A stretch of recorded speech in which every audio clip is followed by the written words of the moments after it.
Olá, bom dia, aqui Pastor Odivan. Gostaria de trazer uma reflexão sobre o objetivo da morte de Jesus Cristo. Qual o objetivo da morte de Jesus Cristo? Isso tem dois motivos: revelar amor e salvação à humanidade. Isso está expresso, por exemplo, em 2 Coríntios capítulo 5, versículos 14 e 15, que diz: porque o amor de Cristo nos constrange, julgando nós assim, que se um morreu por todos, logo todos morreram. E ele morreu por todos, para que os que vivem não vivam mais para si, mas para aquele que por eles morreu e ressuscitou. Então, o objetivo da morte de Jesus Cristo tem esses dois motivos: revelar amor pela humanidade e salvar aqueles que reconhecem que tal sacrifício foi vicário, isto é, foi substitutivo, foi por eles. Assim sendo, a morte de Jesus Cristo não foi um acidente, como muitos poderiam pensar, nem porque ele não pudesse ou não podia se defender, mas na verdade tinha um propósito bem definido, e um propósito, diga-se de passagem, eterno, né? Desde a eternidade já foi traçado esse propósito. Com isso, vimos que a motivação de Deus partiu do interior dele, de sua vontade, de sua compaixão por nós. Ou seja, não tínhamos nada que pudesse motivar Deus, acionar o amor de Deus por nós. Pelo contrário, nós tínhamos pecados que atraía e atrai a justiça de Deus, julgamento, punição, castigo, isso sim.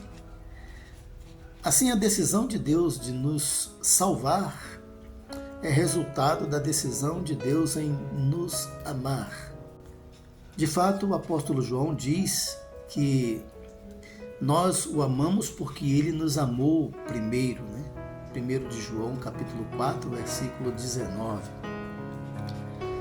Também em João, o Evangelho de João, capítulo 3, versículo 16, diz que Deus amou o mundo de tal maneira que deu seu Filho unigênito, para que todo aquele que nele crê não pereça, mas tenha a vida eterna. Assim, também, neste verso expressa, mais uma vez, o motivo, amor, e o objetivo, salvar todo aquele que nele crê. Agora, voltando ao versículo inicial, o apóstolo Paulo se revela constrangido, né?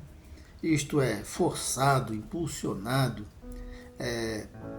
a reconhecer que se Cristo morreu por todos, logo todos morreram. Duas coisas aqui. Primeiro, o reconhecimento de que a morte de Cristo foi vicária. Foi por mim, foi por você, foi por nós. E este reconhecimento requer confissão e arrependimento. Ou seja, quando nós fazemos isto, devemos também confessar e nos arrepender dos nossos pecados.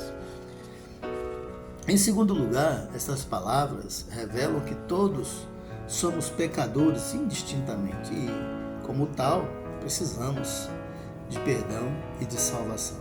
Ou seja, todos os seres humanos que já pisaram sobre a face da terra e que hão de pisar ainda, a humanidade precisa se arrepender de seus pecados e confessá-los ao Senhor.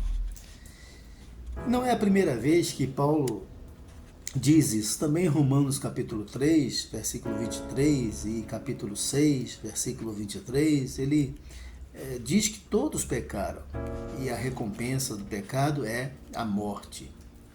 E você poderia pensar, mas que morte é essa? Está todo mundo vivo, né? Você acha mesmo? Está todo mundo vivo? Vamos pensar. Fomes, pestes, epidemias, pandemias, assassinatos, né?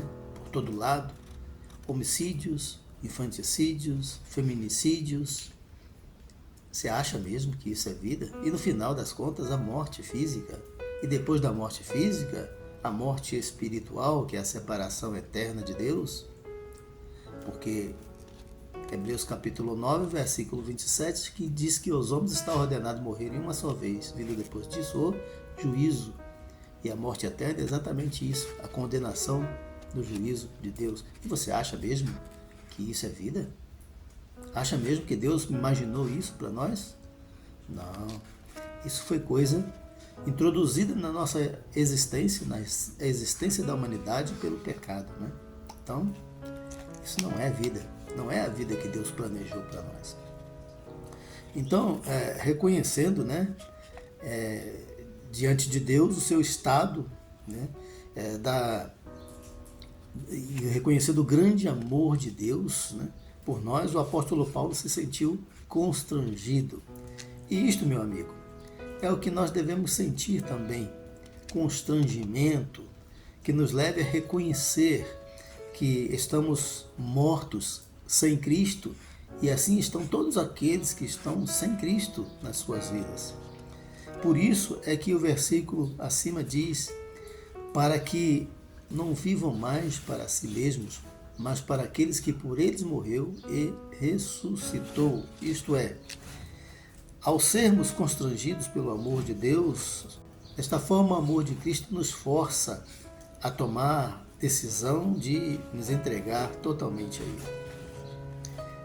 Agora, não é possível nos entregarmos a Deus e ainda termos vontades próprias, fazermos o que der na telha, né, como muita gente faz, ir onde quisermos, viver da forma que quisermos, imaginarmos que é certa. Não. Se entregamos a vida a Deus, se o adotamos como Senhor, então Ele tem que ser o nosso Senhor, tem que ser o nosso dono. Nós não podemos viver como se não tivéssemos dono. O cristão não deve viver como se não tivesse dono. O seu corpo não é mais seu. Aquele negócio de meu corpo, minhas regras, para o cristão não vale. Vale para os outros, mas para o cristão não vale. Porque o seu corpo não te pertence mais. Você entregou a sua vida a Jesus, é dele, é de Jesus. O seu pensamento tem que ser de Jesus, as suas crenças têm que ser de Jesus, os seus valores têm que ser de Jesus. Entende? Não dá para dizer que entregou a vida a Jesus e viver do jeito que quiser.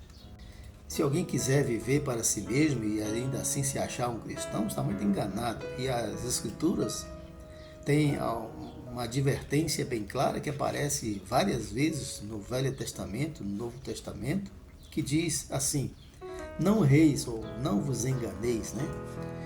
Deus não se deixa escarnecer, porque tudo que o homem semear, isso também ceifará. Veja, é coisa séria, né?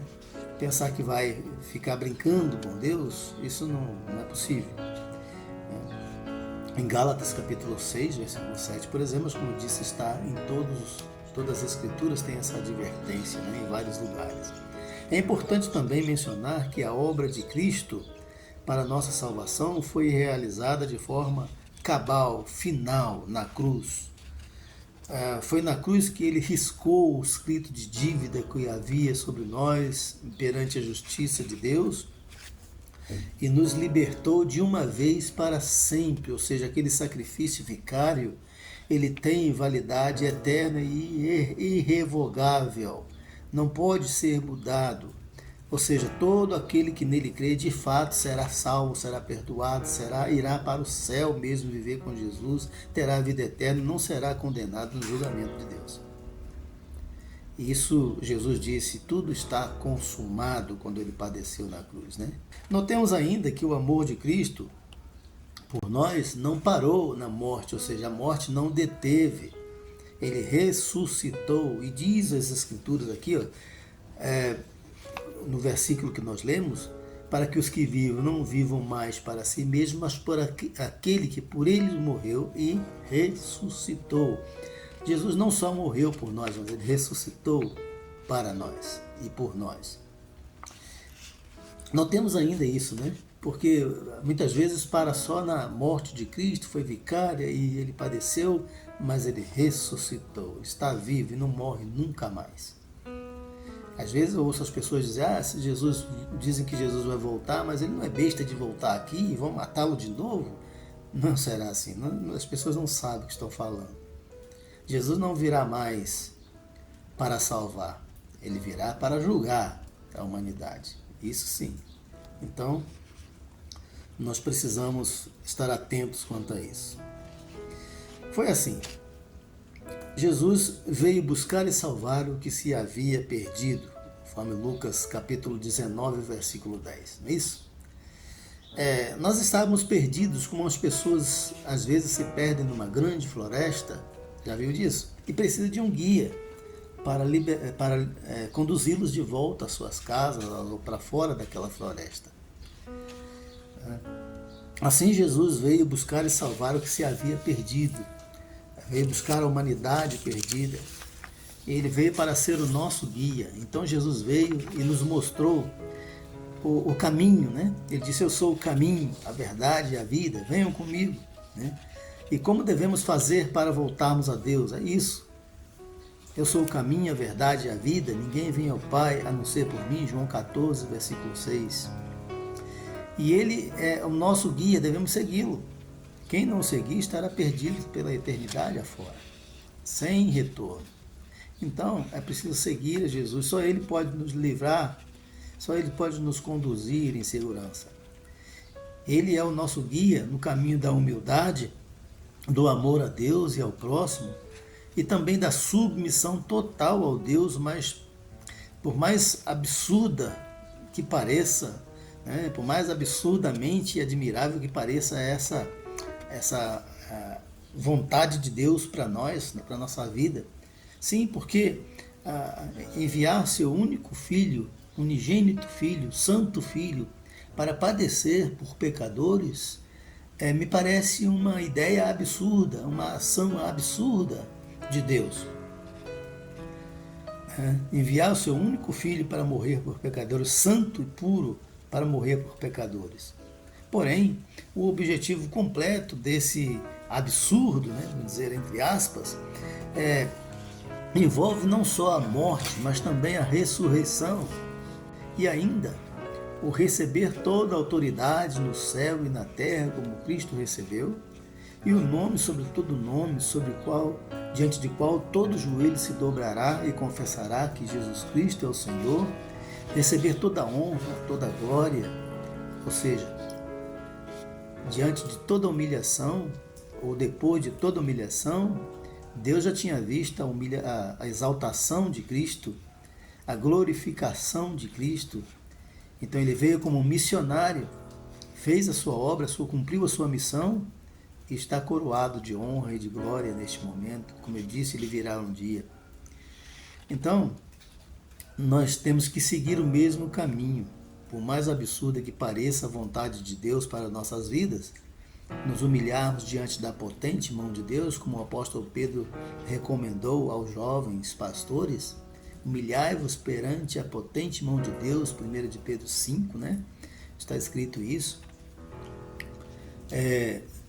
para que ele a seu tempo vos exalte, ou seja, vocês serão humilhados, mas não só humilhados, haverá também tempo da exaltação, da glorificação. Então, meus amados, desta forma Jesus nos guia pelo caminho da submissão total a Deus com o objetivo de nos levar à glória. Este é o plano de Deus, com o objetivo de Deus com a morte de Jesus Cristo, nos levar à glória. E então, vamos com Ele?